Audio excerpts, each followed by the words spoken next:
Мен де солай армандаған қыздардың бірімін.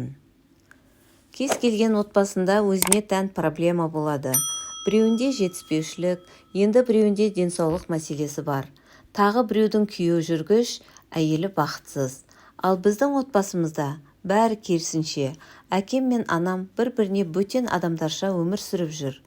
Әкемнің сыртта басқа әйелі бар жоғын білмеймін, бірақ анамның көңілдесі барын нақты білемін. Өз көзіммен көрдім. Тұрмыс жағдайымыз Құдайға шүкір, жақсы. Зәулім үй, екеуінің астында қымбат көлік, қызметте. Қосымша бизнестеріміз де бар.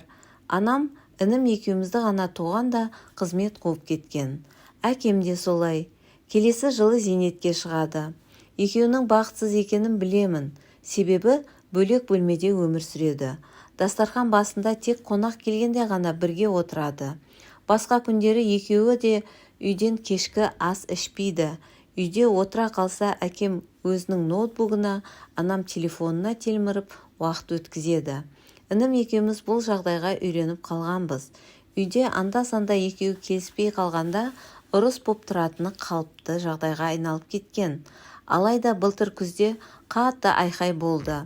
Әкемнің жұмысына бір әйел іздеп барып, әйеліңіз менің күйеуіммен жүреді. Сіз мұны білмейтін шығарсыз, оларды тоқтатыңыз, деп бар білгенін жайып салыпты. Сол күні кешке әкем келіп анама әбден ұрысты. Екеуі бөлмелерінде бір сағаттай жанжалдасты. Бірақ ұялып, жылап, кешірім сұраған анам жоқ. Сен жүргенде мен жүре алмаймын ба? Көзге шөп салғанның қандай болатынын көр, деп міз бақпай отырып алды. Содан бері 6 айдан астам уақыт өтті ғой.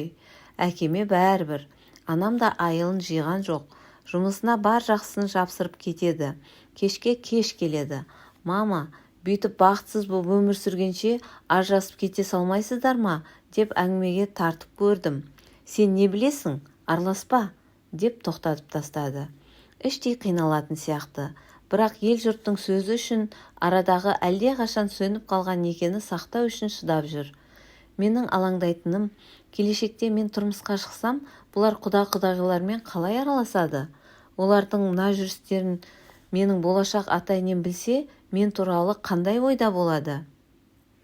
Былтыр көктемде бір жігітпен танысып, екеуміз қазір кездесеміз. Наурызға дейін ара қатынасымыз керемет болды. Ораза біткен соң сен туралы үйдегілерге айтам.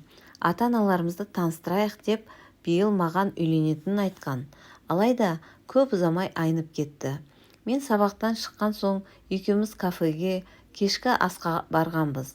Тап сол жерден анамды кездестіріп қалдым. Жанында өзінен біраз жасқа кіші кісі бар. Екеуі құшақтасып, ішімдік ішіп отыр екен. Танымаған адамдай теріс қарап отыра бергем. Анам мені көріп қалды. Есі дұрыс адам сол жерде қызым көріп қалды деп ұялып кетіп қалу керек қой. Ауыл қисалаңдап орнынан тұрып, біздің үстелімізге келді. Қасиет, жігітіңмен таныстырсайшы, біле жүрейік. Мен Қасиеттің анасымын деп сықылықтап күліп, жігітіме қолын ұсынды. Біздің үстелімізде шамалы отырып, жігітімді әңгімеге тартты. Аузынан ішімдіктің иісі бұрқырап, бөтен еркекпен ыржалаңдасып отырғанын жігітім байқамады дейсіз бе? Ескі танысым ғой, жаңа кездестіріп қалдым деп өзінше ақталған анама сенбегенін бірден түсіндім. Бізді үйіне дейін әкеп тастап қайтып кетті. Содан бері сирек хабарласатын болды. Ата-анаңмен сөйлестің бе? Не деді деп ақырын сұрап көріп едім. Айтам ғой, не асығыс деп қысқа қайырды. Бұрын телефонға тыным болмайтын. Бір күн көрмесе сағынғанын айтып 5 минутқа болса да үйге келіп бір көріп кететін.